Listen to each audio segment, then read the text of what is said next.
네, 함께 기도하시겠습니다. 사랑과 은혜가 충만하신 하나님 아버지, 저희를 구원해 주시고 주님의 몸된 교회 가운데 함께 거할 수 있도록 불러주신 은혜를 감사합니다. 주일 아침 하나님의 말씀을 배우며 교제하고자 한자리에 모였습니다. 우리 각 사람에게 필요한 말씀으로 교훈해 주시고 주께서 가르쳐 주신 말씀이 우리 각 사람의 마음에 새겨지고 삶 가운데에 열매되어 나타날 수 있도록 성령께서 두루 역사하여 주시옵소서. 또한 이 자리를 사모함에도 여러 어려운 사정으로 함께하지 못한 형제 자매들 하나님 일일이 기억하시고 위로하시고 그 영육간의 건강을 보살펴 주셔서 다음에 우리 모일 때에는 또 모두가 함께 밝은 모습으로 모여 기쁘게 교제 나눌 수 있도록 지켜주시기를 간구드립니다. 특별히 코로나19의 어려움들이 또 심해져 가는 소식을 듣습니다. 하나님, 그 코로나19의 어려움 속에서도 주님의 몸된 교회를 든든하게 지켜주시고 또한 형제 자매들 한 사람 한 사람 강건할 수 있도록 돌봐주시옵소서. 무엇보다 주님 오실 날 가까운 이때에 우리의 사랑하는 가족들, 이웃들이 구원받을 수 있도록 정말 우리의 사랑하는 모든 이들이 주님 앞에 함께 설 수 있도록 역사하여 주시옵소서. 또 이 귀한 복음을 전하기 위해 멀리 해외에서도 어려운 가운데서도 수고하고 계시는 많은 선교사님들과 또 귀한 형제 자매들 계십니다. 어디에 있든지 하나님 지치지 않도록 위로하시고 또한 그곳에서도 복음의 역사를 크게 나타내 주셔서 많은 영혼들 구원받을 수 있도록 하나님 축복하여 주시옵소서. 함께 모여 교제 나누는 이 시간의 모든 순서도 오직 하나님의 선하신 손길에 의지합니다. 우리를 사랑하시는 귀하신 예수님의 이름으로 감사하며 기도드렸습니다. 아멘. 네, 함께 성경 말씀은 히브리서 11장 말씀입니다. 히브리서 11장 26절 말씀, 한 절 말씀을 읽어드리겠습니다. 히브리서 11장에는 줄을 하나 끼워두시면 좋겠습니다. 히브리서 11장 26절 제가 읽어드리겠습니다. 그리스도를 위하여 받는 능욕을 애굽의 모든 보화보다 더 큰 재물로 여겼으니 이는 상 주심을 바라봄이라. 네, 인사드리겠습니다. 안녕하십니까? 네, 반갑습니다. 별로 안 반가우신데 처음 보는 사람이 반가울 리 없죠? 너무 솔직하시네. 사실 구원받지 않았다면 정말 이 자리에 계신 분들 중에 저하고 얼굴 마주할 사람이 있었을까라는 생각을 해봅니다. 그런 의미에서 우리가 비록 처음 보는 얼굴이지만 주님의 사랑이 있었기 때문에 함께 볼 수 있어서 이러한 만남이 반갑고 감사한 시간이라고 생각을 합니다. 그래서 좀 생소하고 쑥스럽더라도 앞에 선 사람이 반갑습니다 하면 그냥 반갑습니다 인사해 주시는 게 서로에게 더 힘이 될 거라 생각을 합니다. 오늘 읽었던 말씀 본문을 생각하기 전에 최근 근래에 읽었던 책에 나온 이야기를 생각이 나서 한번 말씀을 드릴게요. 어떤 아이가 아빠가 약속 장소에 나가기 위해서 차를 몰고 막 집에서 나가는데 아빠를 부르면서 쫓아옵니다. 아빠! 드릴 게 있어요. 뭔데? 하고 아빠가 창문을 여니까 선물이에요 하면서 손바닥을 탁 펼치면서 뭔가를 꺼내 보이는데 찰흙으로 만든 인형인데 삐뚤빼뚤 보잘것없어 보입니다. 그런데 애는 너무 이게 좋은 거예요. 아빠한테 이거 줄 수 있다라는 게 신나가지고 그걸 주려고 달려왔는데 아빠는 약속 장소에 늦었다라는 게 급합니다. 그래서 야야 나 지금 시간 없다. 그거 저 선반 위에다 좀 올려놔라 하고 출발을 하는데 뒤통수에 아들의 눈빛이 영 걸리는 거예요. 큰 길로 나왔는데 약속 장소 갔는데 계속 아이의 마음이 걸립니다. 집에 돌아오자마자 아까 그 선물 어딨냐? 그랬더니 옆집 친구 줘버렸어요. 아빠가 별로 안 좋아하시는 것 같아서요 라고 하는 겁니다. 아빠가 속으로 많은 반성을 했을 겁니다. 아유, 내가 이런 소리 들어야 마땅하지 했을 거예요. 그런데 또 다른 이야기가 있었습니다. 이번에는 크리스마스가 다가오는 시기에 딸아이가 아빠한테, 엄마한테 자전거 좀 사달라고 때를 쓰는 거예요. 아빠 이번에는 꼭 자전거 선물로 주세요. 그런데 자전거를 선물로 줘야지라고 생각을 했는데, 아니 크리스마스가 계속해서 다가오는데 한 번 얘기를 하고는 다시 얘기를 안 하는 거예요. 그래서 아유, 우리 딸아이가 아직 어려서 자전거 잊어먹었나 보다. 요즘 유행하는 인형놀이 사줘야지 해가지고 인형놀이 선물을 딱 준비를 해놨습니다. 그런데 크리스마스 전날 딸아이 하는 소리가 아빠 안 잊어먹었죠? 자전거라고 하는 거예요. 이제 큰일 났습니다. 할 일은 많아서 음식 준비하고 손님 접대하고 챙길 건 많은데 자전거 사러 갈 틈이 없는 거예요. 크리스마스 이브 그 날 밤새워서 아빠가 자전거를 찰흙으로 만들었어요. 그리고 아이한테 이 자전거는 진짜 자전거하고 바꿀 수 있는 쿠폰 같은 거야 라고 설명을 해주려고 그 표시로 찰흙으로 자전거를 만들었습니다. 그리고 포장을 해가지고 선물을 줬죠. 다음날 아침에 아이가 그 선물을 열어보더니 아빠의 설명을 들었습니다. 그리고서 이 아이 하는 말이 아빠 정말 이 찰흙 자전거 아빠가 만든 거예요? 너를 위해서 만든 거야. 진짜 자전거하고 바꿔줄 거란다? 그랬더니 아이가 하는 말이 나는 이 자전거 진짜하고 안 바꿀 거예요. 나는 이 자전거가 세상에서 제일 좋아요. 하고 그것을 탁 품에 안는 겁니다. 아빠 마음 어땠을까요? 자전거 뭐 수십 대 사주고도 남을 만한 그런 마음이었을 겁니다. 그런데 왜 이러한 상황이 서로 차이가 났을까? 첫 번째, 차 타고 나가던 아빠의 마음속에서는 무엇이 제일 중요하다라고 여겼을까요? 약속 장소에 빨리 도착하는 거, 안 늦는 거, 그게 제일 중요했습니다. 그러니까 아이가 가져온 것들이 안중에도 없었던 거예요. 결국은 그 때문에 아이하고 관계가 깨지게 됐죠. 그러나 두 번째 이야기에 나왔던 이 아이에게는 뭐가 제일 소중했죠? 아빠의 사랑이 자기가 갖고 싶었던 진짜 비싸고 좋은 자전거보다 훨씬 더 크게 다가왔다라는 겁니다. 무엇을 중요하게 여기느냐, 무엇을 크고 좋은 것으로 여기느냐에 따라서 그 사람의 말이 달라지고 행동이 달라지는 것은 당연한 거죠. 우리의 삶도 마찬가지라는 겁니다. 일상생활 속에서 내가 무엇을 소중하게 여기느냐, 무엇을 가치 있게 여기느냐에 따라서 삶이 바뀌어요. 어버이날이 되면 예전에 보면 우리 할아버지 할머니들 같은 경우는 손주들이 달아준 종이로 만든 이 카네이션을 막 시내 다니다 보면은 달고 다니시는 분들을 흔하게 봤습니다. 그런데 신기한 건 뭐냐면 그러한 카네이션을 젊은 엄마 아빠들은 달고 다니는 걸 거의 못 봤어요. 왜 그럴까요? 할아버지 할머니들은 아이의 고사리 같은 손으로 만든 그 카네이션 속에 담긴 아이의 마음이 너무 좋은 거예요. 그래서 자랑스럽게 달고 다니는 겁니다.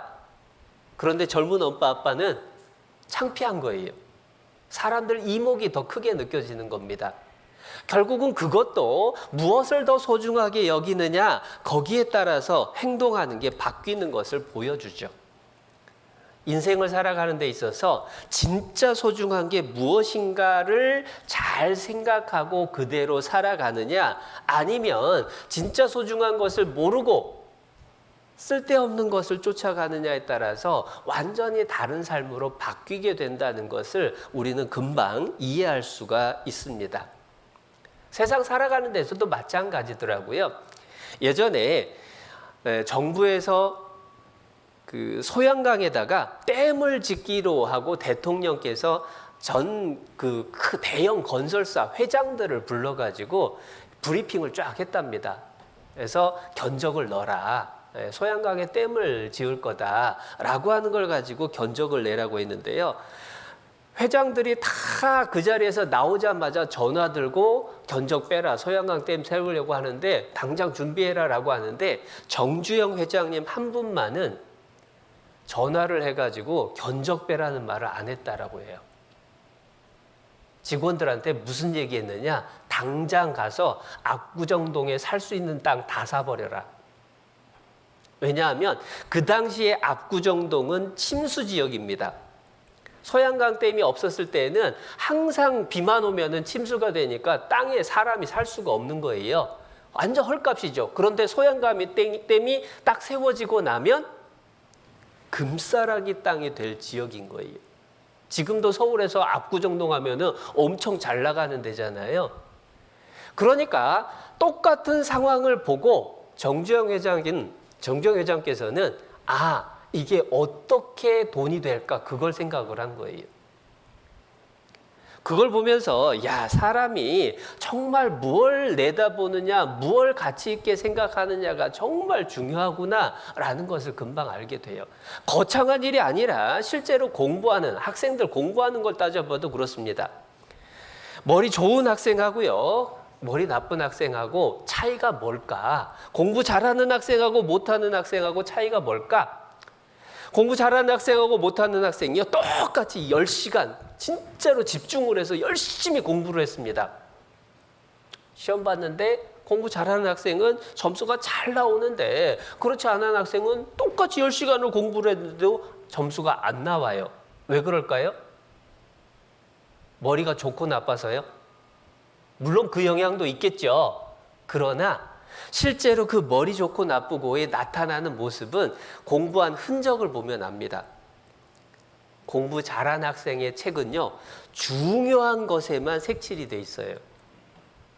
공부 못한 학생 건요, 싹 색칠을 갖다가 처음부터 끝까지 다 색칠을 해놓은 겁니다.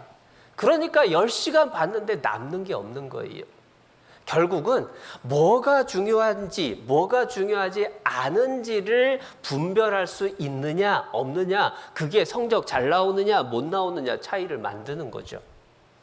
그런 것처럼 아이들뿐만 아니라 어른들까지, 사업을 하는 사람뿐만 아니라 우리들 모습 평범한 사람들까지도 사실은 무엇을 중요하게 생각하느냐, 그렇지 않느냐라고 하는 게 삶에 큰 영향을 주게 돼요.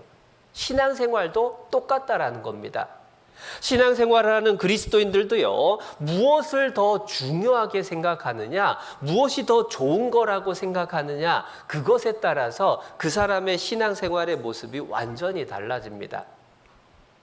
성경 속에서 위대한 인물, 구약을 대표하는 모세의 경우에 무엇을 정말 소중하게 여겼는지 처음 본문 말씀에 기록해 주셨습니다. 히브리서 11장 26절 말씀 제가 다시 읽어드립니다. 그리스도를 위하여 받는 능욕을 애굽의 모든 보화보다 더 큰 재물로 여겼으니 이는 상주심을 바라봄이라. 모세는요, 그리스도를 위하여 받는 능욕을 애굽의 모든 보화보다 더 큰 것으로 생각을 했다라고 얘기를 합니다. 능욕이라고 하는 건 부끄러움을 당하고 욕먹는 게 능욕이에요. 여러분, 능욕받는 것하고 보화를 갖는 것하고 어떤 것이 더 좋을까요? 여러분에게 둘 중 하나 선택해라 라고 하면 어느 쪽 선택하겠습니까? 당연히 우리 생각에는 애굽의 모든 보화하면은 사실은 엄청난 겁니다. 당시에 이집트라고 하는 나라는 세계에서 가장 발달한 나라, 부자 나라입니다. 요즘 말로 하면 미국을 생각하면 돼요. 미국의 GNP가 도대체 얼마나 되나라고 조사를 해봤더니 21경 정도 되더라고요. 20경. 단위가 상상이 됩니까? 우리나라 전 국민에게 25만 원씩 주는 데에 드는 돈이 몇 조 되잖아요. 그런데 그거의 10,000배 되는 겁니다. 애굽의 모든 보화라고 하는 게 어마어마한 그러한 금은 보화를 말하는 건데, 그것보다도 모세는 그리스도를 위하여 받는 능욕을 더 큰 재물로 여겼다라고 이야기를 합니다. 도대체 어떻게 그럴 수가 있을까? 대부분의 사람은 보화를 얻기 위해서 오히려 능욕받는 걸 감수합니다. 그래서 한다는 소리가 뭐냐면, 아이고 내가 그놈의 돈 때문에 참지.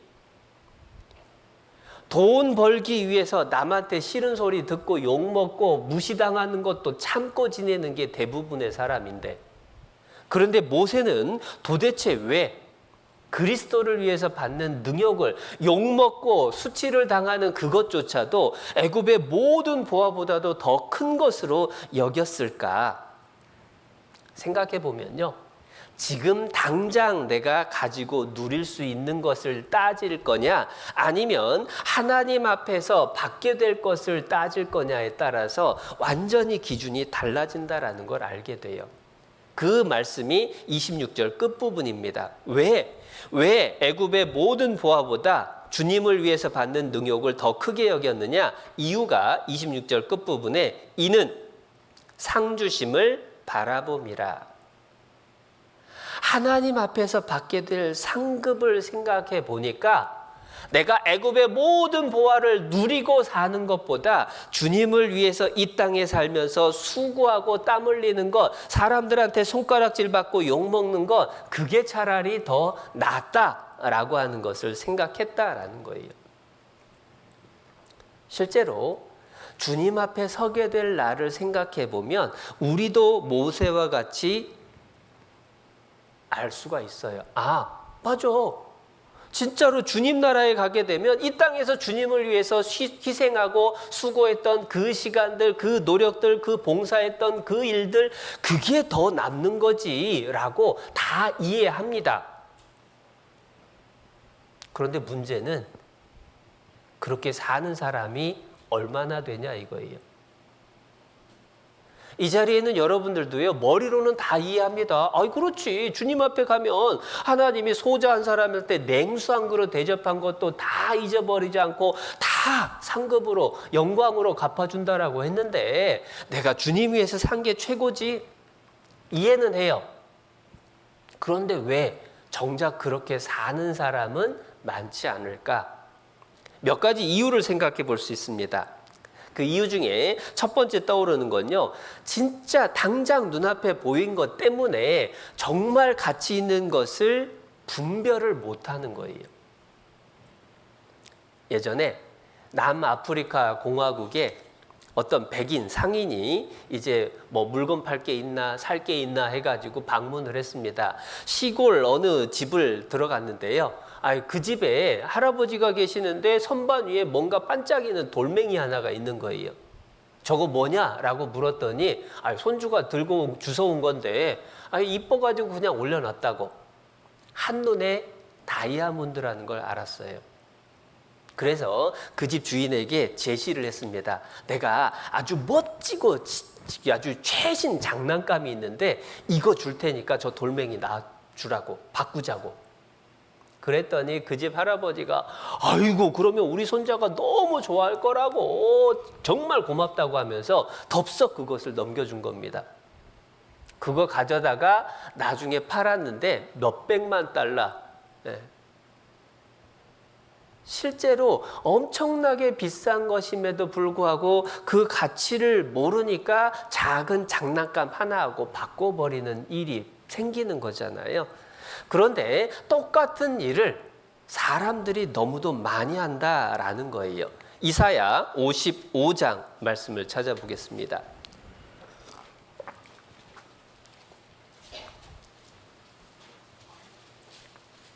이사야 55장 2절, 구약성경 1034페이지 2절, 너희가 어찌하여 양식 아닌 것을 위하여 은을 달아주며 배부르게 못할 것을 위하여 수고하느냐. 양식 아닌 것을 위해서 돈을 주고 배부르게 못할 것을 위해서 일하는 것은 헛수고다 그 말입니다. 너희들이 왜 그렇게 헛수고하느냐? 그러면 어떻게 하라는 뜻이냐? 그 다음 이어지는 말씀입니다. 나를 청종하라. 그리하면 너희가 좋은 것을 먹을 것이며 너희 마음이 기름진 것으로 즐거움을 얻으리라. 너희는 귀를 기울이고 내게 나와 들으라. 그리하면 너희 영혼이 살리라. 내가 너희에게 영원한 언약을 세우리니 곧 다윗에게 허락한 확실한 은혜니라. 하나님 말씀에 귀 기울여 들을 때에 그게 진짜 투자고 그게 진짜 영원한 생명을 얻게 되는 거고 그게 진짜 값어치 있는 일이다. 왜? 진정한 만족을 주지도 못할 재물을 얻는데, 쾌락을 얻는데, 세상 권력과 명예를 얻는데 그렇게 매달려 가지고 시간을 쏟고 노력 쏟고 물질을 허비하고 사느냐. 하나님 말씀 듣고 살아가는 거 그게 최고다라고 하는 걸 일깨워 주시는 거예요. 정말 그럴까? 사실 우리는 아직 그런 것들을 누려보진 못했죠.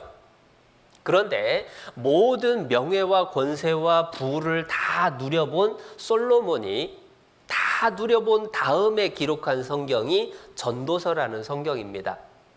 전도서 1장 2절 3절에 한마디로 요약했죠. 헛되고 헛되고며 헛되고 헛되니 모든 것이 헛되도다. 사람이 해 아래서 수고하는 모든 수고가 자기에게 무엇이 유익한고. 해 아래에서 이 세상에서 살면서 붙잡을 수 있는 보이는 것들을 붙잡으려고 하는 그 모든 노력들이 다 헛된 거구나. 바람을 잡으려고 하는 수고처럼 헛수고구나 라고 하는 것을 깨달은 거예요. 실제로 너무도 많은 사람들이 영혼의 소중함을 모르기 때문에 무시하고 살아요. 그러면서 눈에 보이는 것들을 잡으려고 아둥바둥 애쓰면서 살다가 스스로 행복하지 않다라고 하는 것을 한숨 쉬면서 이야기를 합니다. 구원받은 사람은 그러나 그걸 분명히 알죠. 눈에 보이는 것들의 가치, 육신적인 것들의 가치와 영혼의 가치 중에 무엇이 소중한가? 우리는 분명히 그것을 다 알고 살아갑니다. 그런데 문제는 알기는 아는데요.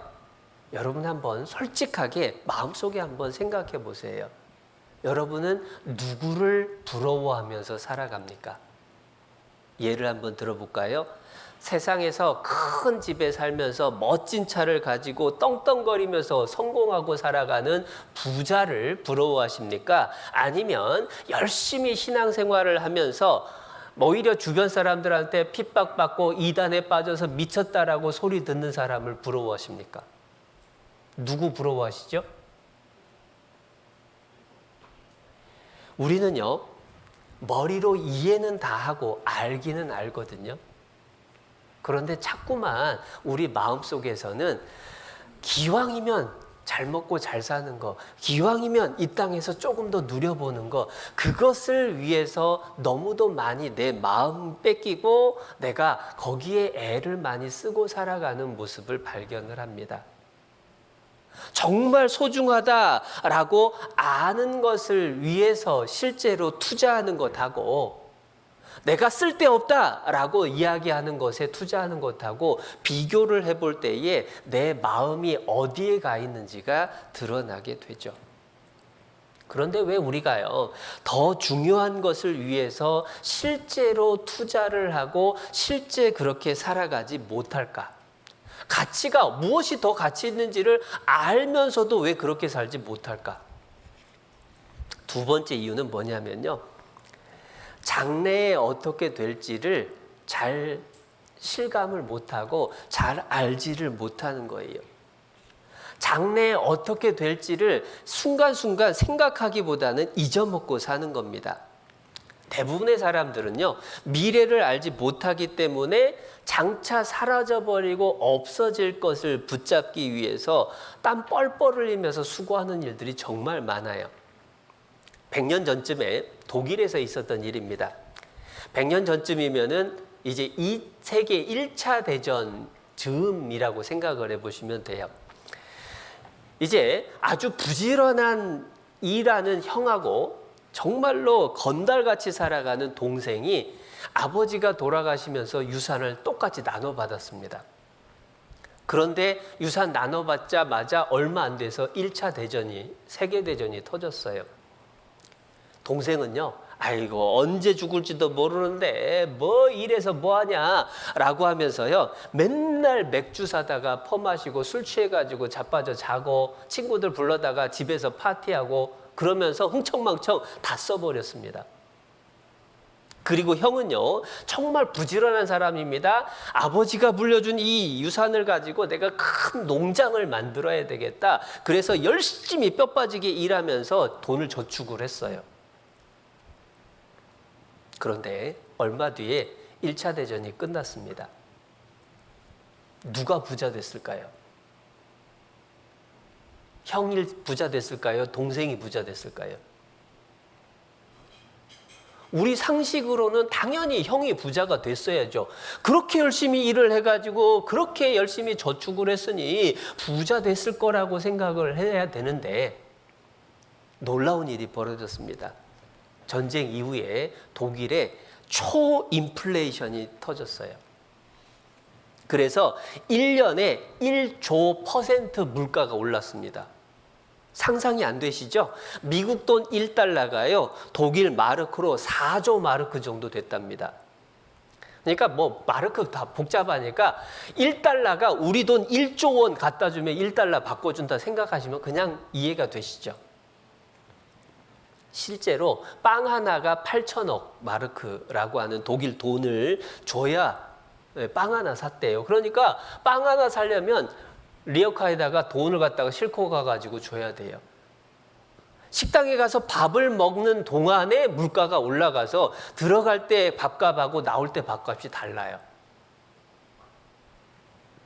그런 상황에서 형이 이제 땅을 사려고 저축한 돈 다 끌어다가 찾아가지고 값을 알아보니까 농장은커녕 땅 한 평 못 사는 거예요. 그런데 동생은 어떻게 됐느냐? 물가가 너무 급하게 오르니까 돈은 휴지 조각이 됐는데 실제 제품이나 물건들은 값이 치솟잖아요. 술 퍼마시느라고 맥주병이 집에 쌓여 있는 거예요. 맥주병 빈병 하나가 1조 마르크. 근데 집에 가보니까 창고고 뭐고 마당이고 맥주병으로 쌓여 있는 거예요. 떼부자가 됐다라는 겁니다. 아니 근데 그 얘기를 왜 하냐 싶은 생각을 하실 겁니다. 아니 그러면은 언제 사라질지 모르니까 흥청망청 쓰자, 그 얘기가 아니라 사람은요, 장래에 어떻게 될지를 알 수가 없어요. 그래서 대부분의 사람들은 어떻게 살아가냐면 눈앞에 보이는 현재가 전부인 것처럼 살아갑니다. 내가 보고 내가 지금 현재 겪고 있는 거, 그게 전부인 것처럼 살아가죠. 그러나 만약에 미래를 알 수가 있다면, 미래에 어떻게 되는지를 확실하게 알 수만 있다라고 한다면은 그때의 가치가 있게 될 것을 지금 준비를 할 겁니다. 요즘 비트코인 사람들이, 젊은 사람들 많이 한다고 하잖아요. 그런데 10년 뒤에 비트코인 어떻게 될지 안다, 그것이 휴지가 될지 아니면 엄청나게 비싸질지 미리 안다라고 하면 거기에 맞춰서 사람들 준비 다 할 거 아닙니까? 마찬가지로 사람들은요, 미래를 알 수가 있다면은 실제 미래에 가치 있는 것에 대해서 더 소중하고 더 좋은 것을 위해서 살아갈 수가 있을 텐데, 대부분의 사람, 아니 모든 사람은 사실은 미래를 몰라요. 그러니까 눈앞에 보이는 것이 전부인 것처럼 살아가죠. 그런데 조금 시야를 넓혀보면 사실은 우리 모두가 당하게 될 확실한 미래가 한 가지가 있죠. 우리 모두가 경험하게 될 확실한 미래의 정확한 사건 한 가지. 뭘까요?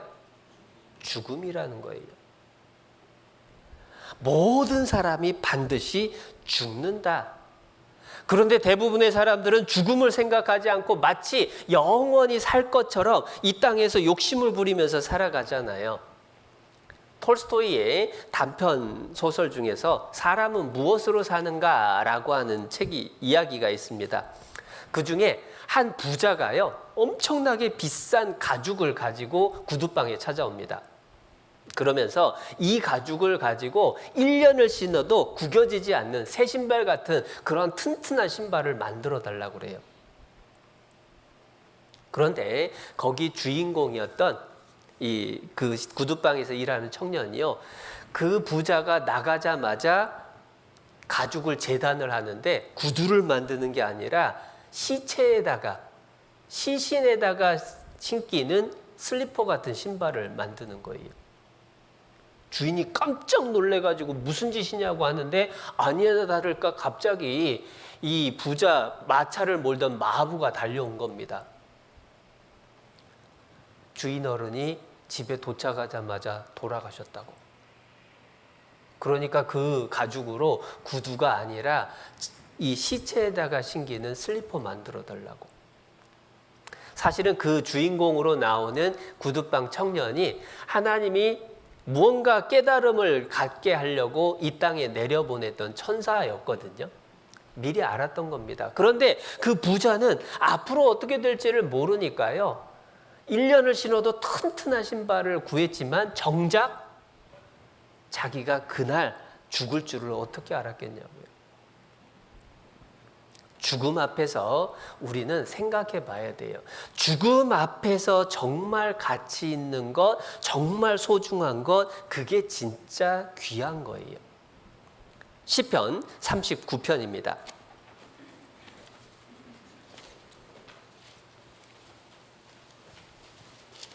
시편 39편 6절.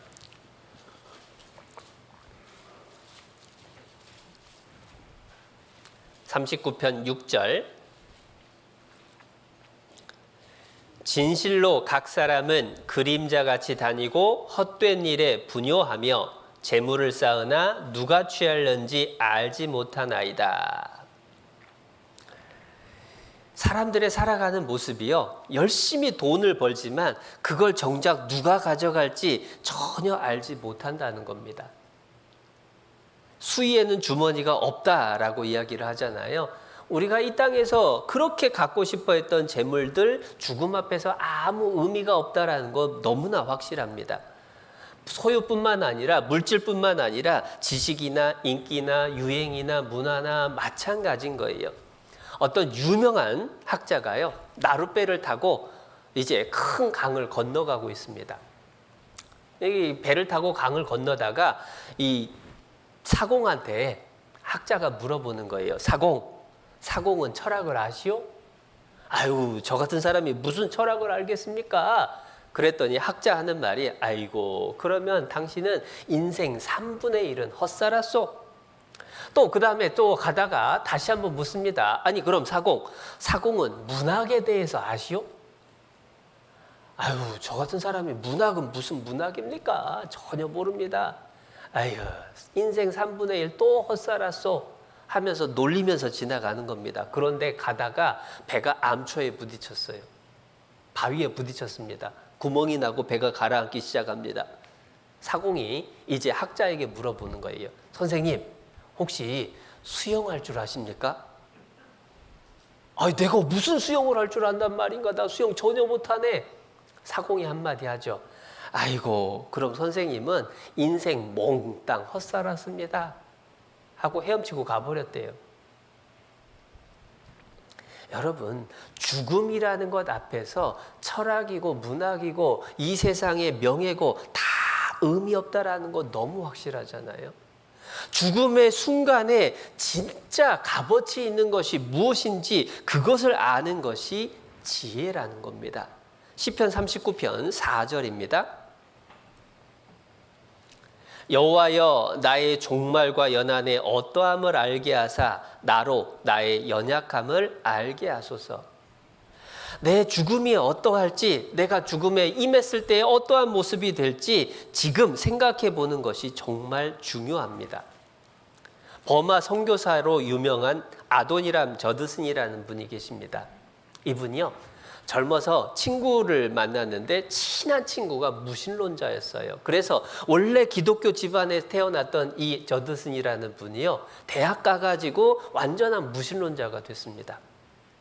그런데 요즘 같은 방학 기간, 대학 방학 기간에 여행을 하다가 어느 여관을 들어가게 됐습니다. 그런데 빈방이 딱 하나 남았는데 그 빈방 옆방에 이제 끙끙 앓다가 언제 죽을지 모르는 환자가 묵고 있다는 거예요. 신음소리가 나고 의사 왔다 갔다 하게 되니까 이 방에서는 주무시기 힘들 겁니다 라고 하는데, 아유, 나도 이제 어른인데 그 정도는 괜찮습니다 하고 그 방에 들어갔는데, 아닌 게 아니라 그날 밤 내내 의사 간호사 왔다 갔다 하고 뭐가 저와라 소리 지르고 사람은 아파서 죽겠다고 비명을 지르고 제대로 잠을 못 잤어요. 아침에 이제 여행 출발을 하기 위해서 나오는데 그 여관 주인하고 대화를 나누게 됩니다.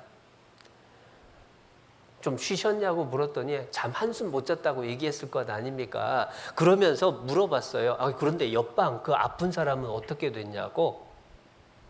아, 그 소리 못 들으셨냐고. 실은 새벽녘에 죽어가지고 지금 장례사가 가져갔다고, 시체를.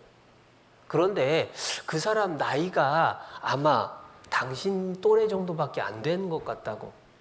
그런데 그 친구가 브라운 대학이라는 대학을 다녔다라고 하던데요 라고 얘기를 해줘요.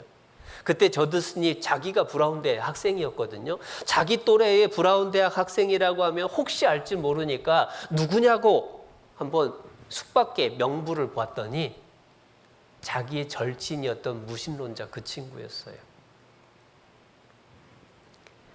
자기를 하나님으로부터 멀어지게 했던 그 친구가 어떻게 죽어가는지 비명소리를 기억을 하면서 마음을 돌이킵니다. 그리고 신학을 공부를 해서 버마라고 하는 땅에 선교사로 가게 됐어요. 죽음이라고 하는 것을 생각할 때에 내가 지금 무엇을 힘써야 될지, 무엇에다가 투자를 해야 될지 그것이 명확해진다라고 하는 겁니다. 더더군다나 그리스도인들에게 죽음이 끝이 아니기 때문에 그리스도인의 모든 가치 기준은 영원한 나라에 들어갈 때에 무엇이 가장 소중하게 될까? 무엇이 가장 값어치 있는 것이 될까? 그것을 생각하고 살아가는 게 필요합니다. 한 번은요, 어떤 부자가 이제 곧 죽을 날이 다가왔습니다. 그런데 이 죽을 날이 다가온 이 부자가 하나님한테 간절히 기도했답니다. 하나님, 내가 죽게 됐는데 제발 내 소중한 거 한 가지만이라도 가지고 갈 수 있게, 죽음 이후까지 가지고 갈 수 있게 제발 도와달라고, 허락해달라고. 그래서 하나님이 특별히 허락을 해줬답니다. 그래? 그러면 네가 생각할 때 제일 소중한 거 그거 한 가지만 가방 하나에다 담아가지고 와라. 가방 하나에다 담을 수 있는 게 뭐가 있을까 끙끙대고 고민을 하다가 찾았습니다. 아, 금덩어리는 어딜 가든지 간에 이거는 제값을 받을 테니까 금으로 모든 재산을 바꿔서 가방에다가 트렁크에다가 채워가지고 끙끙대면서 이제 천국에 갔답니다. 천국 문에서 베드로를 만났죠. 베드로가 땀 뻘뻘 흘리면서 온 부자한테 묻습니다. 아니, 뭘 들고 오느라고 이렇게 고생하냐고. 아니, 하나님한테 특별히 부탁을 해가지고 내가 소중한 것을 갖고 올 수 있도록 허락받았다고 하니까 베드로 하는 말이, 아, 하나님이 그런 거 허락해 주신 적이 진짜 드문 일인데 도대체 뭘 가지고 왔냐고. 그랬더니 부자가 자랑스럽게 트렁크로 쫙 열어 보이죠. 번쩍번쩍이는 금덩어리들이 잔뜩 나왔습니다. 그랬더니 베드로가 껄껄대고 웃는 겁니다. 왜 웃었을까요? 아니, 당신은 도로 포장하는 재료, 건설 재료를 가져오느라고 그 고생했냐고. 자, 한번 보라고 하면서 천국 문을 쫙 열어 보이니까 천국 문 길바닥이 뭐예요? 다 금덩이. 영원한 나라에 들어갈 때에 값이 될 것을 찾아야 되는데 이 땅에서 값어치 있는 것을 붙들고 사는 모습이 똑같다라고 하는 거예요. 그리스도인의 삶은 이 땅에서의 가치관이 아니라 영원한 나라, 하늘나라에서의 가치관을 가지고 살아가는 게 진짜 올바른 가치관이고 그렇게 살아가는 게 진짜 신앙생활이죠. 그렇게 살아간 인물이 처음 찾아봤던 모세라는 분인 겁니다. 히브리서 11장 한번 다시 보겠습니다. 히브리서 11장 줄 끼워두셨죠? 26절입니다. 그리스도를 위하여 받는 능욕을 애굽의 모든 보화보다 더 큰 재물로 여겼으니 이는 상 주심을 바라봅니다. 영원한 나라 하나님 앞에 섰을 때에 영광이 되고 기쁨이 될 가장 소중한 것이 될 것을 생각했기 때문에 주님을 위해서 능욕받는 것을 오히려 애굽의 모든 보화보다도 더 가치 있게 여겼던 거예요. 비슷한 얘기들 참 많습니다. 어떤 부자 장로님이요, 이제 천국에 도착을 하게 됐습니다. 천국에 도착하니까 천사가 앞에 딱 인도를 하면서 천국을 안내를 해주는 겁니다. 그러면서 아주 의리번쩍한 이 보석으로 장식된 큰 집을 보여주면서 이거는 어떤 형제 집이라고, 또 그 돌로 아주 튼튼하게 지어진 집을 보여주면서 이건 어느 집사님 집이라고 쭉 소개를 해주는 겁니다. 그러면서 이 부자 장로님이 너무 기대가 됐어요. 내 집은 어떤 모습일까 싶어가지고 그런데 내 집은 어디 있냐고 그랬더니 따라오라고 하더니 저 귀퉁이로 안내를 하더래요. 한참을 뚝 떨어진 귀퉁이로 안내를 하는데 앞에 다 쓰러져가는 움막집이 하나 있는 겁니다. 그러면서 이 집이 당신 집이라고. 아니 이게 무슨 소리냐고. 왜 다른 집은 그렇게 의리번쩍하고 좋은데 내 집은 요 모양이냐고. 그랬더니 천사가 설명을 해주죠. 천국에서의 살 집은 이 세상에 살 동안에 천국으로 올려보낸 재료를 가지고 지어집니다. 당신이 이 세상에 살면서 올려보낸 재료가 딱 요만큼입니다 라고 하더라는 겁니다. 우스갯소리 같지만 실은 성경에 우리에게 말씀해 주시는 교훈하고 똑같은 내용인 겁니다. 그래서 예수님 이렇게 말씀하시죠. 마태복음 6장입니다.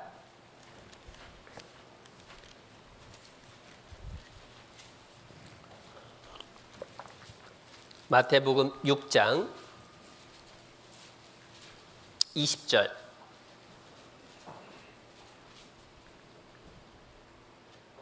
(19절부터) 제가 읽어드리겠습니다. 너희를 위하여 보물을 땅에 쌓아두지 말라. 거기는 좀과 동록이 해하며 도적이 구멍을 뚫고 도적질하느니라. 오직 너희를 위하여 보물을 하늘에 쌓아두라. 거기는 좀이나 동록이 해하지 못하며 도적이 구멍을 뚫지도 못하고 도적질도 못하느니라. 보물을 하늘에 쌓아두라. 하늘에 보물 쌓는 방법이 뭐냐? 주님을 위해서 희생하고 수고하고 주님을 위해서 드렸던 모든 것들이 천국에 쌓이는 거예요. 그걸 가지고 천국에서 영원히 살 집이 지어지는 겁니다. 그래서 고린도전서 3장에서도 설명을 해주시죠. 구원받은 모든 사람은 예수 그리스도라고 하는 반석 위에 집을 지어갑니다. 어떤 사람은 금이나 은이나 보석으로, 어떤 사람은 풀이나 나무나 지푸라기로 집을 짓죠.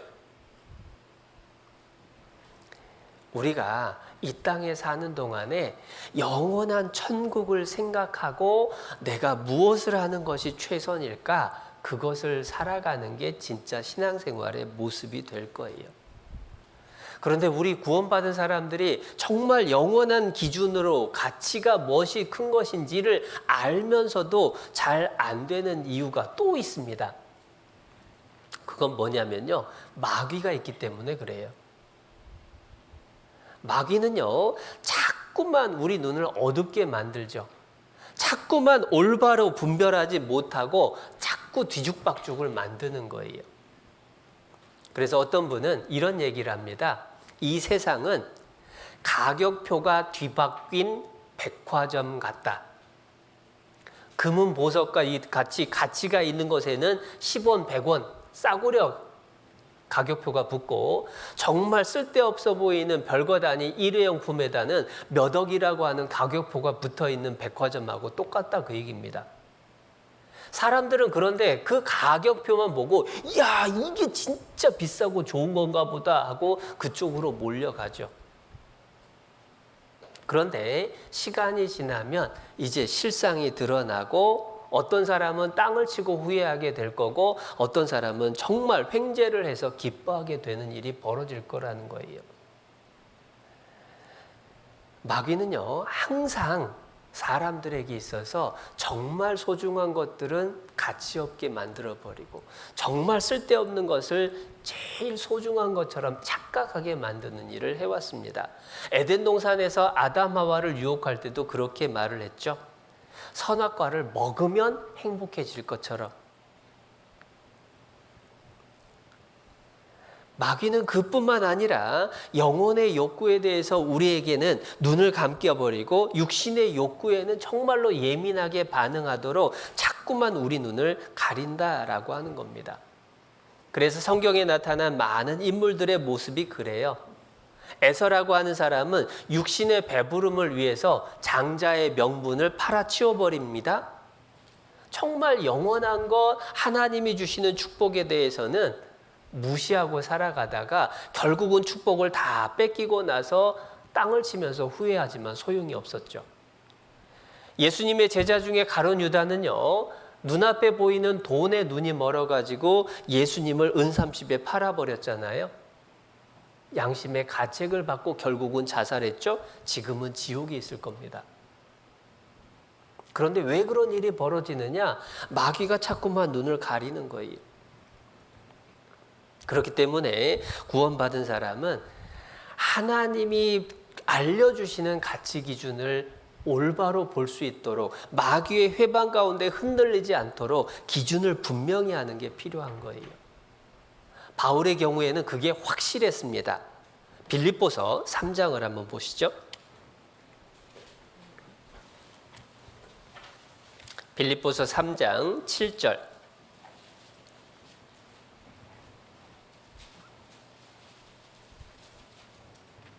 신약 321페이지 빌립보서 3장 7절 말씀. 그러나 무엇이든지 내게 유익하던 것을 내가 그리스도를 위하여 다 해로 여길 뿐더러 또한 모든 것을 해로 여김은 내 주 그리스도 예수를 아는 지식이 가장 고상함을 인함이라. 내가 그를 위하여 모든 것을 잃어버리고 배설물로 여김은 그리스도를 얻고 그 안에서 발견되려 함이니, 내가 가진 의는 율법에서 난 것이 아니요 오직 그리스도를 믿음으로 말미암은 것이니 곧 믿음으로 하나님께로서 난 의라. 여기 보면 이 바울이 모든 것을 해로 여기고 심지어 배설물로 여겨버렸다. 왜냐? 그리스도 예수를 아는 지식이 최고다라고 하는 것을 깨달은 거예요. 실제로 바울은요, 셋째 하늘에 올라갔다가 내려왔습니다. 천국의 모습을 하나님이 보여주셨어요. 그리고 나니까 야, 천국에서 이게 진짜 남는 거구나 라고 하는 것이 확실해지니까 자기의 일생을 바쳤습니다. 목숨을 걸었습니다. 자기가 그동안 가지고 있던 모든 누렸던 것들, 특권들을 다 배설물처럼 아낌없이 버릴 수가 있었던 거예요. 처음 읽었던 모세도 애굽의 왕자로서의 자리, 그리고 그가 누릴 수 있던 모든 특권과 가질 수 있었던 모든 재물들을 다 버릴 수 있었던 이유, 상주심을 바라보기 때문에. 바울의 경우에도 하나님 앞에 섰을 때 무엇이 정말 남는 건지를 확실히 알았기 때문에 모든 걸 걸 수가 있었던 겁니다. 마귀에게 속아서는 안 된다는 걸 우리에게 계속해서 일깨워 주시죠. 고린도 후서 2장도 한번 찾아보시겠습니다.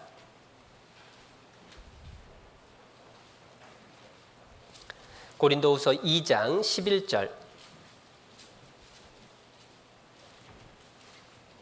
11절 말씀.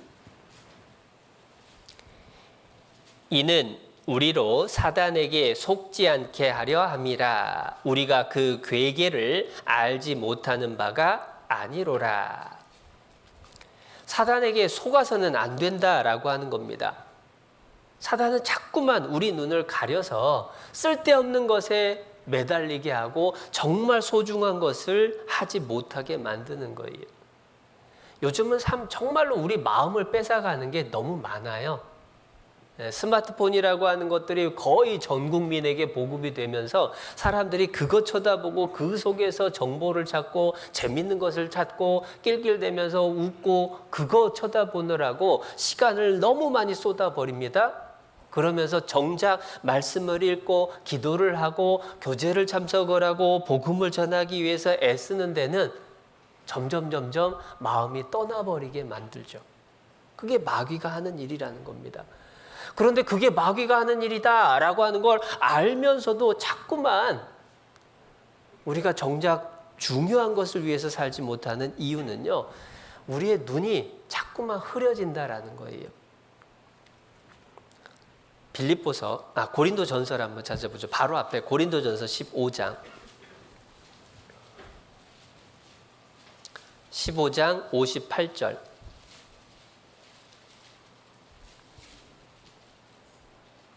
58절 말씀. 그러므로 내 사랑하는 형제들아, 경고하며 흔들리지 말며 항상 주의 일에 더욱 힘쓰는 자들이 되라. 이는 너희 수고가 주 안에서 헛되지 않은 줄을 알미니라. 우리 모든 수고가 주 안에 있을 때에 헛되지 않은 겁니다. 주 안에 거하지 않으면 주 밖에서 생각하면요, 자꾸만 갈등이 생기고 세상 것으로 돌아가 버려요. 남 얘기가 아니라 제가 그런 경험들을 해보게 됩니다. 벌써 한 10여 년 전인데요. 신문을 보다가 친구 이름을 봤어요. 고등학교, 대학교 동기인데 그 친구가 신문에 뭐로 이름이 났냐면 삼성전자 최연소 상무이사 해가지고 딱 났더라고요. 10년 전쯤에 그 뉴스를 이렇게 신문에서 보는데 순간 무슨 생각이 들었냐면, 나는 지금 뭐 하고 있지? 솔직히 제가 그런 생각이 퍼뜩 들었었어요. 그 당시에 친구들이 대학교 교수로 가 있고 삼성전자 그 상무이사를 하고 떵떵거리면서 이렇게 나름대로 출세했다라고 하는 소식들이 들려오는데 순간 내 자신이 위축된 마음이 들었었어요. 그러다가 물론 금방 정리가 됐습니다. 정리가 될 수 있었던 것은 내가 주님 안에서 살고 있다라고 하는 것. 내가 결국 주님 안에서 살다가 영원한 천국에 갔을 때에 어떠한 모습으로 살게 될 것을 하나님이 일깨워 주시는 그 말씀들을 다시 생각할 때에 정리가 됐어요. 목사님들하고 교제를 하다가 전에 그런 얘기를 들었습니다. 어느 목사님이요, 자녀가 초등학생인데 어느 날 물어보더래요. 아빠가 전도인 안 하고 계속 회사 다녔으면 지금 얼마쯤 받을까?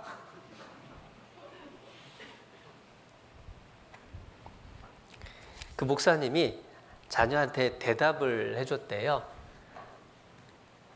얘야, 세상에는 돈보다 훨씬 더 소중한 가치가 있단다. 아빠는 그 소중한 것을 위해서 지금 살아가고 있는 거야. 애가 이해할까요? 못할까요? 몇 번을 똑같이 물어보더래요.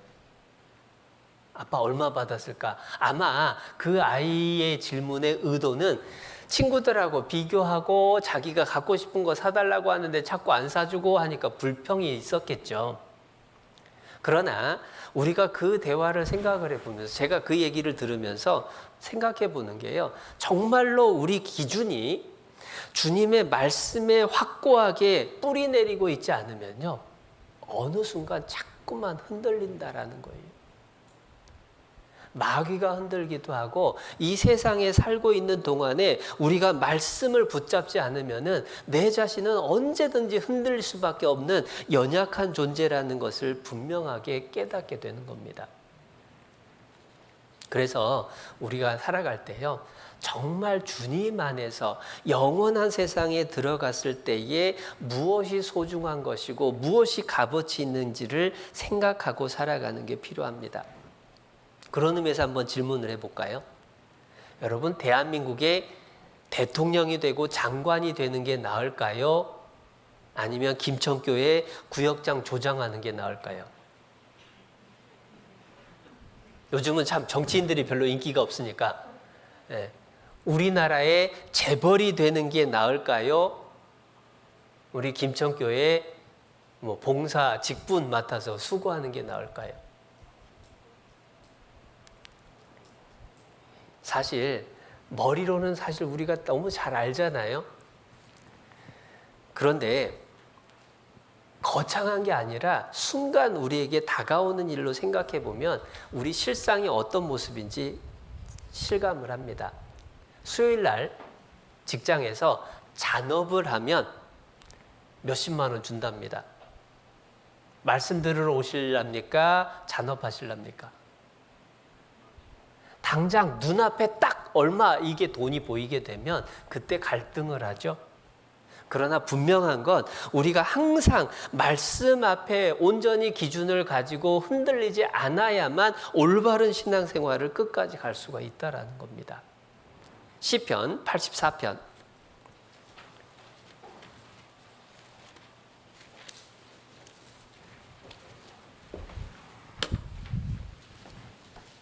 시편 84편 10절 말씀입니다.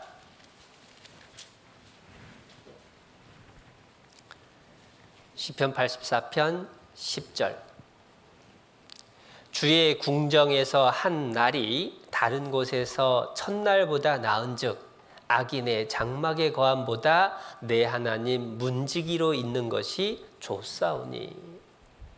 어떤 궁궐에서 사는 것보다 주님 앞에서 하루를 사는 것이 더 복된 거죠. 주님의 나라에서 문지기로 사는 것이 이 세상에서 어떤 벼슬을 하는 것보다 훨씬 더 큰 겁니다. 실제로 그렇게 살아간 믿음의 선배들이 있고 또 성경에 나오지 않는 인물들 중에서도 그런 소식들을 종종 들어요. 미국의 17대 대통령이었던 지미 카터 대통령은요, 대통령 재임 기간에도 교회학교 교사 봉사를 했다라고 합니다. 그리고 실제 퇴임 후에는 당연히 그 교회학교 자리로 돌아갔죠. 워너메이커라고 하는 백화점 왕, 우리나라의 YMCA 회관을 지어줬던 그 워너메이커라는 분도요, 최신부 장관을 맡아달라고 했을 때에 한 가지 조건을 걸었습니다. 자기가 맡고 있는 교회학교 교사 직분을 주일에는 꼭 감당할 수 있게 그걸 약속해달라 하고 최신부 장관을 수락을 했어요. 실제로 비행기를 타고 몇 시간씩 가가지고 주일날 교회학교 교사하고 다시 워싱턴 가가지고 장관직을 수행했다고 합니다. 기자들이 비꼬는 말로 아니 워너베이커 당신한테는 장관직보다 교회학교 교사가 더 대단하냐고. 그랬더니 워너메이커 한 대답이요. 이 장관직은 몇 년 하고 끝날 거지만 교회학교 교사는 내가 주님 앞에 가서 갈 때까지 할 일이고 영원한 천국에서 나에게 영광을 줄 일이라고. 실제로 그것을 알고 실제로 그렇게 살고 그럴 수 있는 이유가 뭐냐면 영원한 세상을 항상 생각하고 살아갈 때 진짜 소중하고 값어치 있는 게 무엇인지를 생각하고 살아가는 모습이 진짜 신앙생활의 모습이라는 거예요. 그래서 정리를 해보면 믿음이라고 하는 건 뭘까? 히브리서 11장이 믿음장이라고 불리우는데 그 믿음이라고 하는 게 결국은요, 더 나은 게 무엇인지를 정확히 알고 그것을 마음에 새기고 실제로 그대로 살아가는 것, 그게 진짜 믿음이다라고 하는 걸 보여주는 게 히브리서 11장의 내용입니다. 그런 의미에서 히브리서 11장을 한번 정리를 해보죠. 히브리서 11장 4절입니다.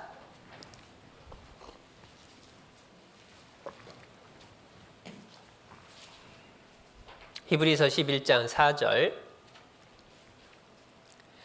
믿음으로 아벨은 가인보다 더 나은 제사를 하나님께 드림으로 의로운 자라 하시는 증거를 얻었으니 하나님이 그 예물에 대하여 증거하심이라. 저가 죽었으나 그 믿음으로써 오히려 말하느니라.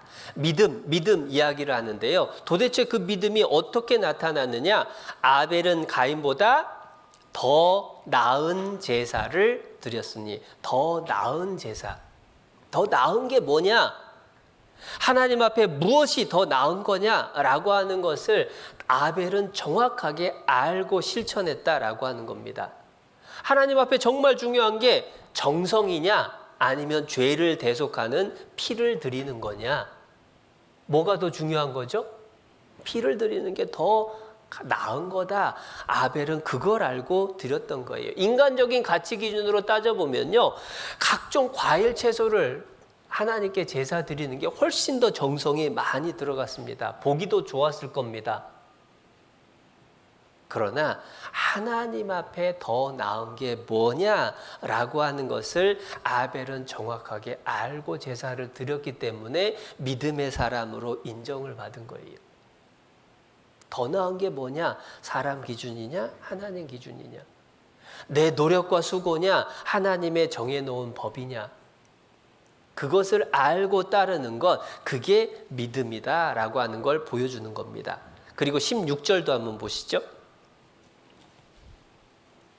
16절. 저희가 이제는 더 나은 본향을 사모하니 곧 하늘에 있는 것이라. 그러므로 하나님이 저희 하나님이라 일컬음 받으심을 부끄러워 아니하시고 저희를 위하여 한 성을 예비하셨느니라. 더 나은 본향이 있다라고 하는 겁니다. 고향 떠난 사람은 고향을 그리워하는 마음을 품고 살아가죠. 구원받은 사람은 돌아갈 본향이 있다라는 겁니다. 그런데 그 본향은 이 세상의 어떤 땅보다도 훨씬 더 나은 곳이다라고 하는 것을 사모할 수 있다. 그리고 그러한 더 나은 본향을 바라보고 믿음의 선배들이 살아갔다라는 거예요. 아브라함도 더 나은 본향을 바라봤기 때문에 갈대아 우르라고 하는 자기가 70여 년 이상을 살았던 그 고향을 떠날 수 있었던 겁니다. 제가 예전에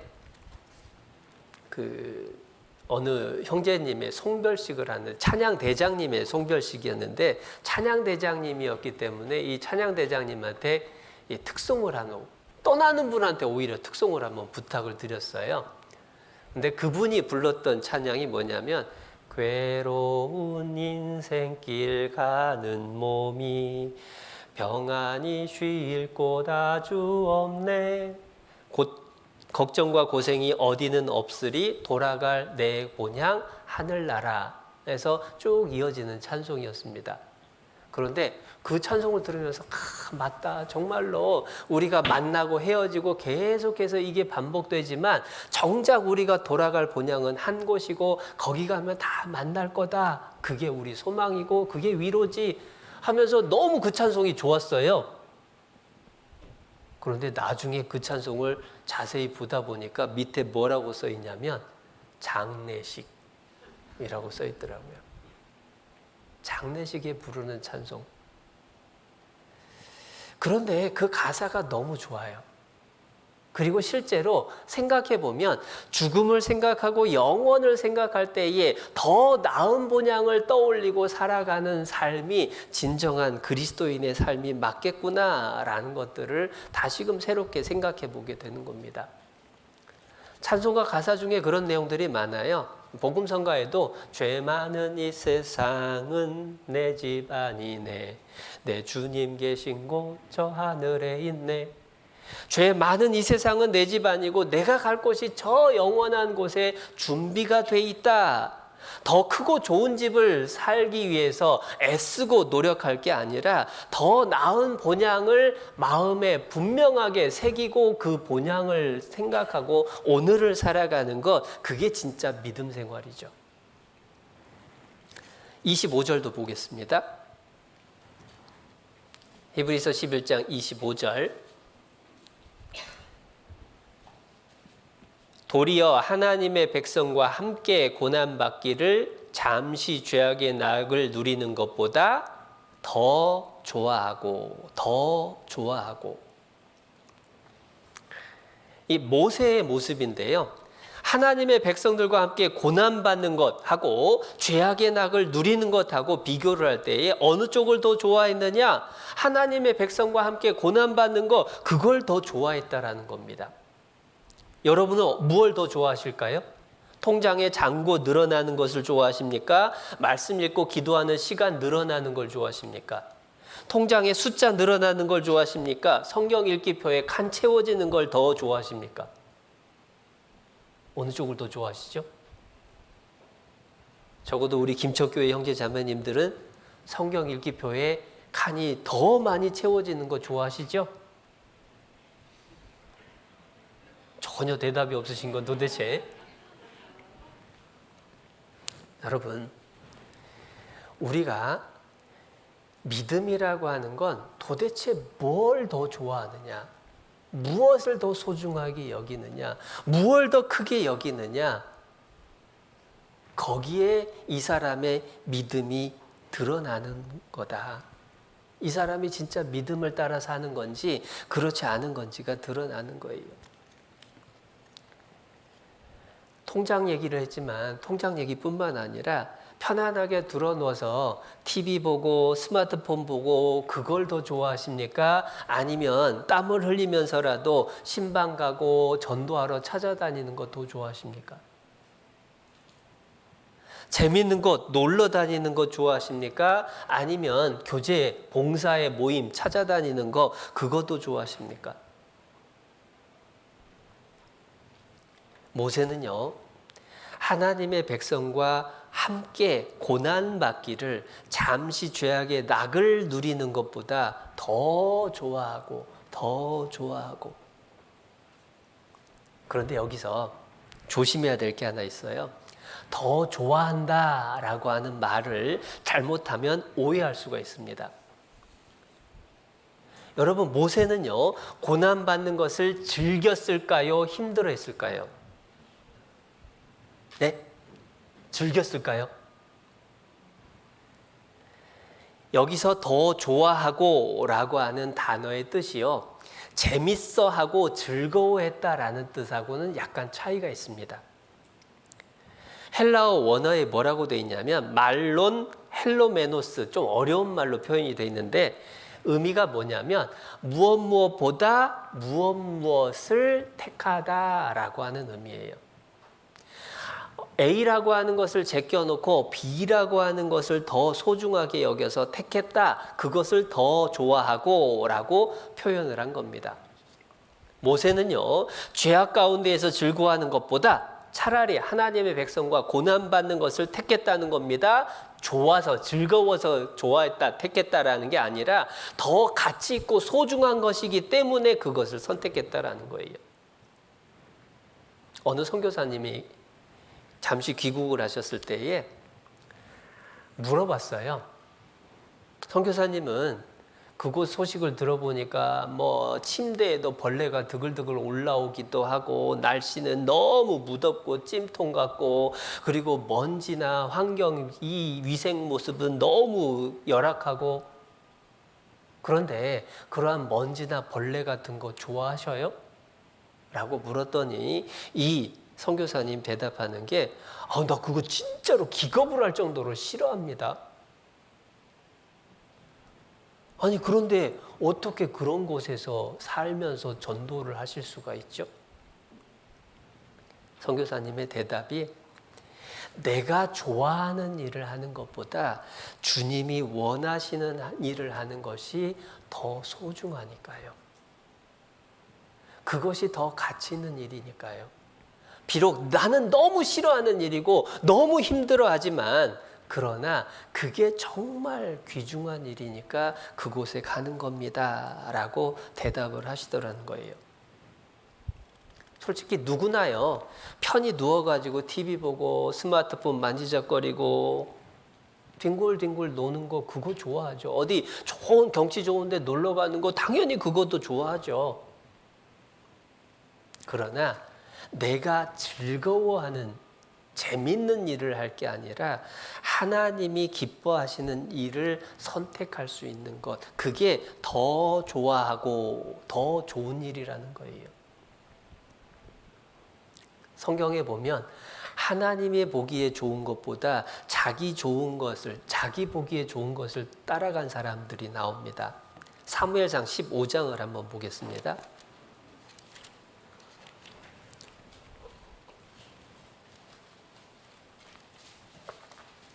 사무엘상 15장 9절입니다. 아말렉을 진멸하라 라고 하는 하나님의 명령을 듣고 사울 왕이 했던 일입니다. 9절.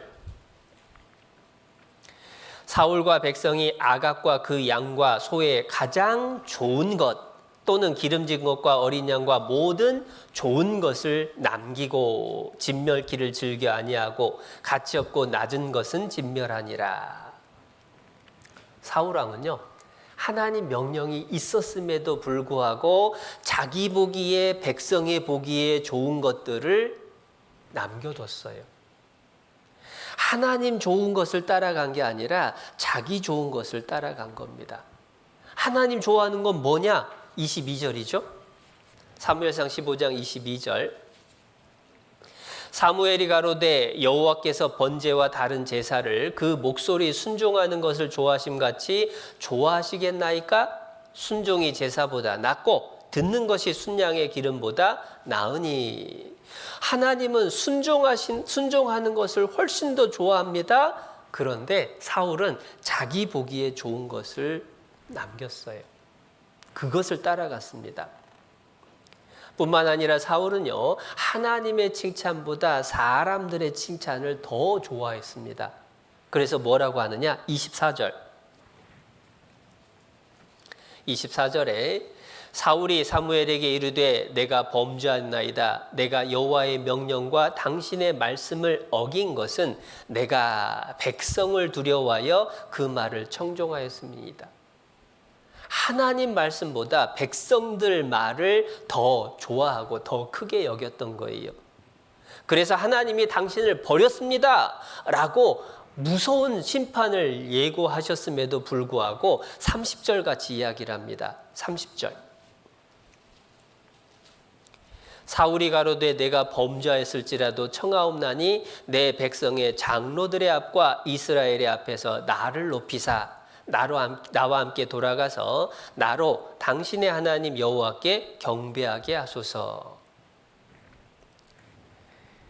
하나님이 당신을 버렸습니다 라고 말씀을 하셨는데 안중에도 없어요. 백성들 앞에서 나 좀 높여달라고, 나 좀 인정해달라고, 사람들한테 칭찬받고 인정받고 그것을 더 좋아하고 더 귀한 것으로 여기고 따라갔습니다. 결국 전쟁에서 비참하게 죽게 되죠. 아들과 한시에 죽게 됩니다. 하나님 앞에서 더 좋아해야 될 것이 무엇인지, 더 귀하고 소중한 것이 무엇인지를 올바로 보지 못한 결과가 이렇게 나타난 거예요. 더 좋은 것이 무엇인지 우리가 생각하면서 살아야 됩니다. 히브리서 11장 다시 돌아가 봅니다.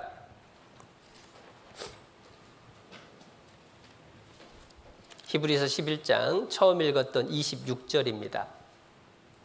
26절.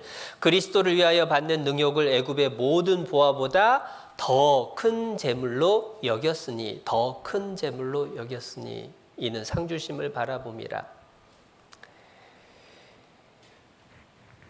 성지순례를 갔을 때 이런 얘기를 들었어요. 가이드가 해준 얘기인데요. 사우디아라비아가 이슬람교의 종주국입니다. 그런데 돈이 엄청 많은 나라잖아요. 그런데 정책 중에 하나가 뭐가 있는지를 소개를 해주는데 중동 지역에도 이 기독교 선교사들이 많이 왔는데요. 사우디아라비아에서 기독교 선교사가 이슬람교로 개종을 하면요. 그 당시에 들었던 게 뭐 10억인가 이 정도를 준다라고 하는 거예요. 여러분 한번 그런 제안을 요즘 돈으로 하면 몇십억 될 텐데 여러분이 그런 제안을 받으면 어떻게 하시겠습니까?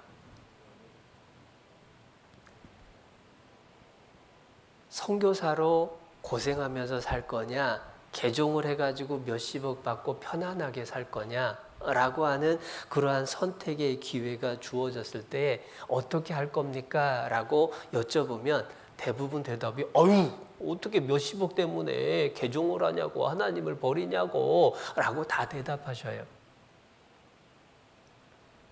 근데 왜 헌금할 땐 갈등이 될까요? 몇십억 앞에서는 흔들리지 않는다라고 자신 있게 대답을 하는데 정작 몇십만 원, 몇만 원 가지고는 왜 갈등을 할까요?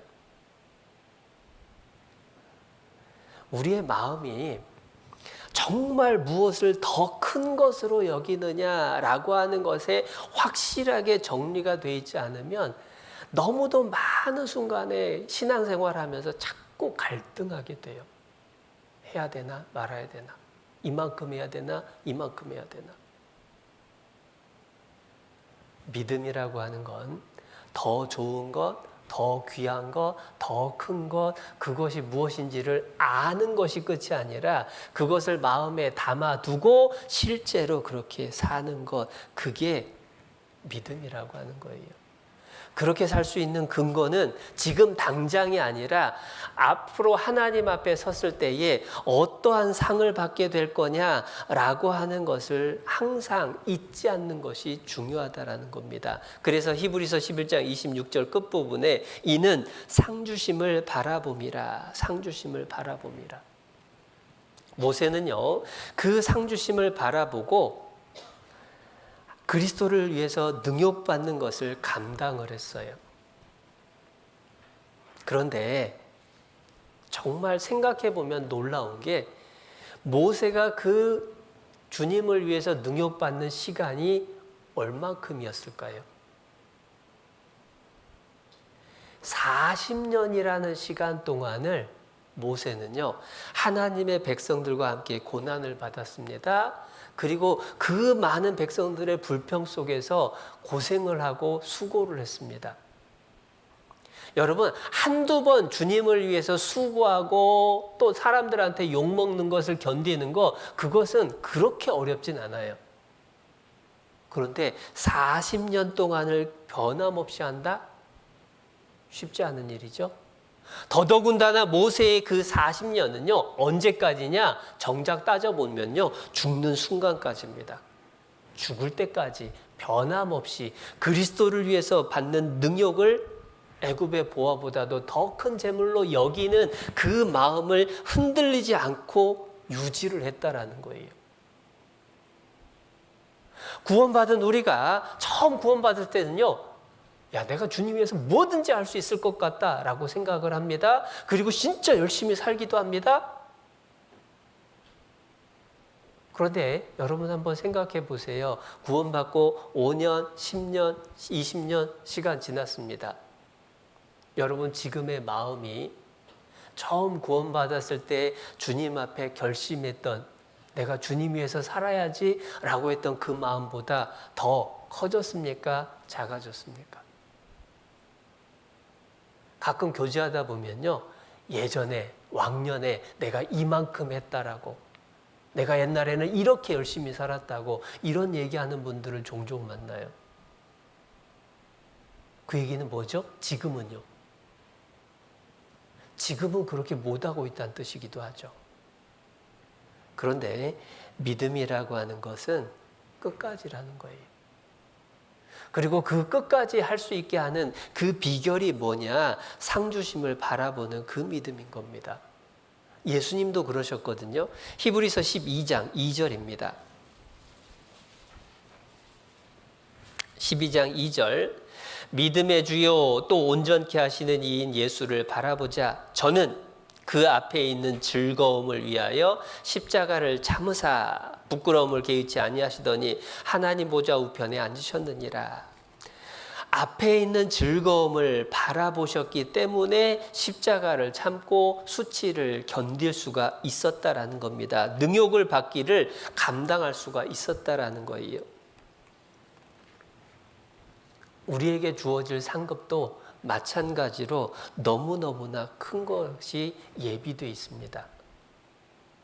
하나님 앞에 갔을 때 어떤 모습으로 서게 될까라고 하는 것을 순간순간 한 번쯤 생각해 보게 되면 내가 어떻게 살아야 될지가 더 명확해지는 것을 우리는 경험을 합니다. 히브리서 11장 한 곳 더 보죠. 35절.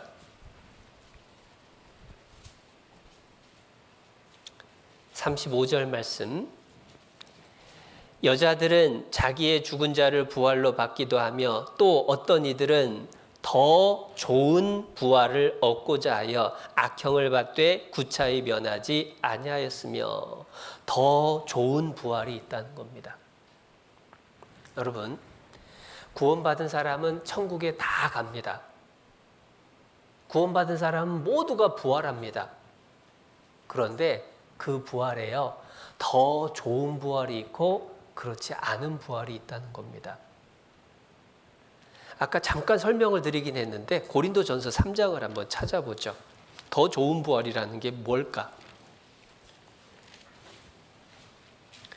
고린도전서 3장 14절 15절입니다.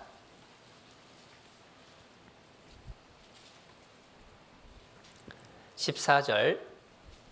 만일 누구든지 그 위에 세운 공력이 그대로 있으면 상을 받고 누구든지 공력이 불타면 해를 받으리니, 그러나 자기는 구원을 얻되 불 가운데서 얻은 것 같으리라. 10절부터의 내용은 구원받은 사람은 예수 그리스도라는 반석 위에 집을 짓는다는 것, 아까도 설명드렸죠? 그 얘기입니다. 금은 보석으로 짓느냐, 풀이나 나무나 지푸라기로 짓느냐, 주님 앞에 서게 되면 불로써 싹 테스트를 하는 겁니다. 그대로 남아있으면 상을 받고 영광을 얻는 겁니다. 불타서 없어져 버리게 되면은 구원을 받기는 받는데, 천국을 가기는 가는데 불 가운데서 얻는 것 같은 구원을 받게 돼요. 여러분, 불 가운데서 얻는 구원이 뭘까? 저는 사우나 생각을 가끔 합니다. 요즘은 뭐 코로나 때문에 사우나도 거의 못 가는데, 피곤한 몸을 사우나 가서 따뜻한 탕 안에 들어가서 녹이고 있으면요, 피로가 쫙 풀리죠. 눈 지그시 감고 좋다 하고 한숨 탁 내쉬고 있는데 갑자기 바깥이 소란해졌습니다. 불이야! 라고 소리가 납니다. 사이렌이 울립니다. 뭔 일인가 싶어가지고 탕에서 문을 열었는데 연기가 벌써 자욱합니다. 뉴스에서 들은 건 생각이 났어요. 이 연기를 마시면 질식해서 먼저 죽는다. 그래서 살기 위해서 바닥에 납작 엎드렸습니다. 출구를 찾느라고 정신없죠. 겨우겨우 출구를 찾아가지고 엘리베이터는 움직이지도 않고 계단으로 뛰어내려옵니다. 바깥에 신선한 공기를 탁 들이마시는 순간에 살았다 하면서 한숨을 쫙 쉬는데 갑자기 눈앞에서 뭐가 번쩍번쩍 하는 거예요. 눈을 떴더니 온 동네 사람들이 모여가지고 카메라로 사진 찍고 스마트폰으로 사진 찍고 있습니다. 그제서야 정신이 났어요. 아무것도 못 가리고 나온 거예요. 여러분, 그 사람 살기는 살았는데 그 마을에서 살 수 있을까요, 없을까요? 구원을 얻되 불 가운데서 얻은 것 같으리라. 더 좋은 부활이 있고 부끄러운 부활도 있다라는 겁니다. 더 좋은 부활을 위해서 히브리서 11장 35절에서 여자들은 자기의 죽은 자를 부활로 받기도 하고 어떤 이들은 더 좋은 부활을 얻고자 하여 악형을 받되 구차히 면하지 아니하였으며, 고문을 당하고 핍박을 받고 재산을 뺏기는 그런 일조차도 기꺼이 받았다라는 거예요. 더 좋은 부활이 있기 때문에. 히브리서 11장을 읽다 보면 반복되는 표현이 믿음으로가 제일 많이 나오죠. 그리고 또 나오는 표현이 더라는 표현이에요. 더 나은 부활, 더 큰 재물, 더 좋은 것, 더 나은 것, 더 귀한 것, 더. 무엇이 더 좋은 거냐, 무엇이 더 소중한 거냐, 그것을 올바로 알고 마음에 새기고 살아가는 것, 그게 믿음인 거예요. 그걸 어려운 말로 말하면 하나님 말씀에 기초한 가치관을 확실하게 마음에 정리해 놓고 사는 겁니다. 나는 과연 이 세상 살아가면서 무엇을 귀중하게 여기고 무엇을 쓸데없는 것으로 여기면서 살아가는가? 주님을 만난 사람은요, 이전에는 돈이 최고였던 사람조차도 변해요. 삭개오라는 세리장은요, 예수님을 만난 뒤에 자기의 재산을 절반을 가난한 자들에게 다 나눠줬습니다. 우리말로 하면 엄청난 구두쇠에다가 남의 돈 못 뺏어 먹어가지고 안달이었던 사람이 예수님 만나자마자 180도 바뀌었다, 그 얘기인 겁니다. 이전에는 성공을 추구하고 명예를 쫓았던 사람들이 예수님 만나면 변하죠. 바울은 이 세상에서 성공을 위한 모든 준비를 다 해놨습니다. 그러나 예수님 만난 이후에 고난받기를 자처했습니다. 자기의 모든 특권들을 다 배설물처럼 여겼습니다. 더 귀한 것이 무엇인지를 분명히 알았기 때문에 그래요. 윌리엄 캐리라고 하는 인도 선교사님은요, 말씀을 듣고 나를 위해서 돌아가신 주님을 위해서 사는 게 가장 값진 삶이다라고 하는 것을 마음에 새기고 인도 선교를 위해서 일생을 바쳤습니다. 그 삶을 바뀌었던 말씀이 히브리서 13장 말씀이에요. 히브리서 13장 12절.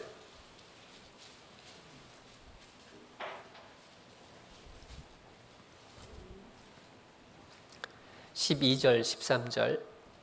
그러므로 예수도 자기 피로써 백성을 거룩케 하려고 성문 밖에서 고난을 받으셨느니라. 그런즉 우리는 그 능욕을 지고 영문 밖으로 그에게 나아가자.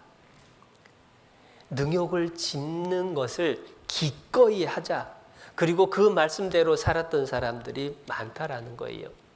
처음 읽었던 히브리서 11장 26절 다시 돌아가 보죠. 26절. 그리스도를 위하여 받는 능욕을, 방금 히브리서 13장 13절에서도 우리도 능욕을 지고 영문 밖으로 나아가자라고 했잖아요. 모세의 믿음도, 그리고 히브리서를 기록한 바울의 믿음도, 그리고 그 말씀을 읽고 변화된 삶을 살았던 K 선교사님의 믿음도 다 주님을 위해서 능욕받는 것, 그것을 이 세상에서 부귀영화를 누리는 것보다 더 큰 재물로 여기고 살았던 게 틀림없죠. 우리도 그러한 삶을 살아가기 위해서 애쓰는 것, 그러한 마음이 흔들리지 않도록 내 마음을 붙드는 것, 그게 정말 중요한 신앙의 기준이 된다라는 거예요. 그래서 우리가요, 신앙생활에 나가는 가운데에서 사실 많은 시험도 겪게 됩니다. 많은 유혹도 있습니다. 그리고 때로는 지치고 힘들 때도 있습니다. 그러나 그때마다 우리가 기억해야 될 건, 하나님 앞에 섰을 때에 과연 무엇이 나를 위한 최선일까? 무엇이 더 가치 있고 소중한 일일까? 더 중요한 것, 더 좋은 것을 지혜롭게 판단하고 올바로 판단해서 그것을 붙들고 살아가는 삶이 흔들리지 않았으면 좋겠습니다. 함께 기도하겠습니다.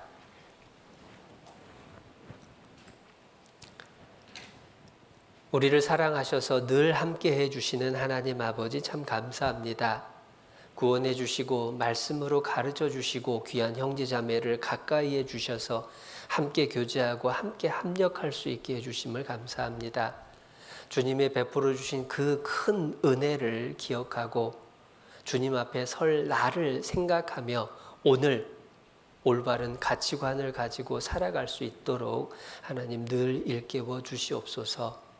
주님 앞에 섰을 때에 더 좋은 것, 더 귀한 것, 더 큰 것, 그것을 올바로 알고 올바로 행할 수 있도록 하나님께서 늘 우리의 걸음 인도하여 주시옵소서. 그리하여 주님 앞에 섰을 때에 모두가 더 좋은 부활의 모습으로 서서 주님께 칭찬받는 모습이 이루어질 수 있도록 우리의 걸음걸음 하나님 늘 함께해 주시기를 간절히 기도드립니다. 아직 구원받지 못한 사랑하는 이들이 너무도 많기에 주님 앞에 간절히 기도합니다. 우리의 사랑하는 사람들 모두가 영원한 천국까지 함께 갈 수 있도록 하나님 축복해 주시옵소서. 그 일을 위해서 우리가 더 주님 쓰시기에 부족함 없도록 올바른 모습으로 나아가게 하나님 다듬어 주시옵소서. 한 달 뒤로 다가온 학예 수양회, 비록 한 달 미뤄졌지만 우리가 더 간절한 마음으로 기도하는 가운데 구원의 역사가 더 크게 나타날 수 있도록 하나님 함께하여 주시옵소서. 우리 각 사람의 남겨진 모든 일생이 더욱 주님 앞에 귀한 시간들로 채워질 수 있기를 간절히 바라오며 우리를 사랑하시는 예수님의 이름으로 기도드렸습니다. 아멘.